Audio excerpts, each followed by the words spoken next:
तुर्कमान gate में जब हिंसा शुरू हुई उस वक्त पुलिसकर्मी घायल हुए थे, वो हमारे साथ मौजूद हैं, उनसे बात करते हैं। क्या नाम है आपका?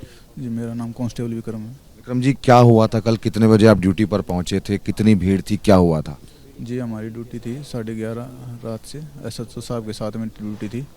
वहाँ पे 11:30 से हम वहाँ तैनात थे। भीड़ बहुत ज़्यादा हो गई थी वहाँ। उसको हम घर जाने के लिए बोल रहे थे। साहब ने, SHO साहब ने बहुत बार बोला उनको जाने के लिए। काफ़ी आध मंजिल तक उनको पीछे भी कर दिया था। फिर वहाँ से ही पथराव चालू हो गए थे और साहब को भी लगे, फोरहेड पे साहब को चोट लग रही है और फिर बाद में मुझे चोट लगी। फिर वहाँ से चोट लगते साहब को लेके हम हॉस्पिटल पहुँच गए। और हम तकरीबन कितनी भीड़ रही होगी वहाँ पर उस वक्त? तकरीबन तो अंदाज़ा नहीं लगा सकते, बाकी 2 के आसपास तो मेरे साथ हो गई, क्योंकि दिख नहीं रहा था ना, अंधेरा भी था। काफ़ी दूर तक भीड़ ही भीड़ दिख रही थी। 3 रास्ते हैं, तीनों रास्तों में भीड़ ही भीड़ थी। तीनों रास्तों से पथराव हो रहा था मस्जिद के सामने से कि सिर्फ एक ही सामने वाले रास्ते से? एक जो गेट था उससे ही पथराव चालू हुए थे। वहाँ से वो गेट को बंद करने की कोशिश में वहाँ से पथराव चालू हो गए थे। जो भीड़ थी, कोई नारेबाजी भी कर रही थी उस वक्त वहाँ? नाराबाजी तो बस एक ही वो सुना था मैंने, तुम्हारा खून ठंडा पड़ गया है, पता नहीं ऐसा ऐसा नारा दे रहा था। कांस्टेबल जय सिंह भी हमारे साथ मौजूद हैं, उनसे भी बात करते हैं। जय सिंह जी, आपको भी जल सिंह हमारे साथ मौजूद हैं। जय सिंह जी, जब आप वहाँ पर मौजूद थे, क्या देखा आपने? कितनी भीड़ थी? सर, हमारी duty as a law and order साहब के साथ लगी हुई थी।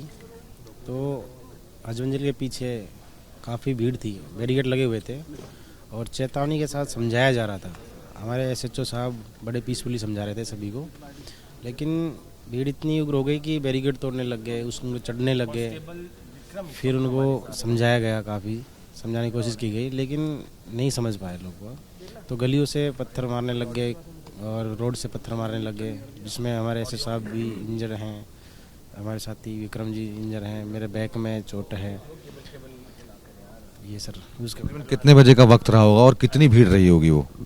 सर, नाइट के लगभग 12:30 बजे से 1 बजे के बीच में हमारे चोटें आ चुकी थी। हम हॉस्पिटल चले गए थे।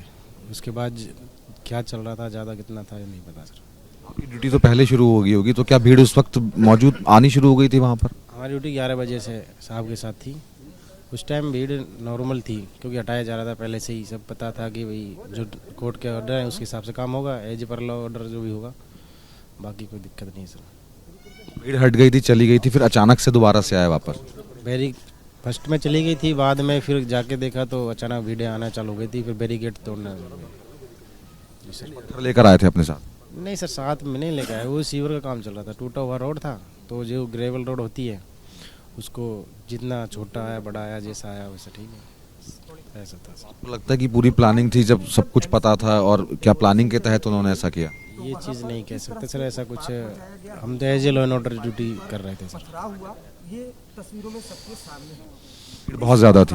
हाँ सर, भीड़ थी। जो तुर्कमान गेट है जहाँ से गली से वो आ रहे थे, उसके बाद क्या बाकी गलियों से भी लोगों ने आना शुरू किया था, पथराव किया था? नहीं सर, जो देख रहे थे भीड़ पीछे तक थी, मतलब इतना नहीं देख पाया क्योंकि साहब भी थे, साहब का प्रोटेक्शन था, हर तरीके से प्रोटेक्शन में थे। लॉ एंड ऑर्डर देखना जरूरी था सर, ये समझ लीजिए। पुलिसकर्मी जिन्होंने बताया कि किस तरीके से ये अपनी ड्यूटी कर रहे थे। पहले भीड़ वहाँ से जा चुकी थी, भीड़ को हटाया गया था, लेकिन अचानक से भीड़ दोबारा से गलियों के अंदर से आई और जो पुलिसकर्मी वहाँ पर मौजूद थे उनके ऊपर पथराव कर दिया, जिसमें कई पुलिसकर्मी घायल हुए, जिसमें से 2 पुलिसकर्मी ये भी हैं। फिलहाल पुलिस इस पूरे मामले की इन्वेस्टिगेशन कर रही है। 5 लोगों को गिरफ्तार किया जा चुका है। 10 से 15 लोग अभी इस वक्त हिरासत में हैं, जिनसे लगातार पूछताछ की जा रही है। कैमरामैन जी चाकू के साथ मनोज वर्मा, ABP न्यूज़, दिल्ली।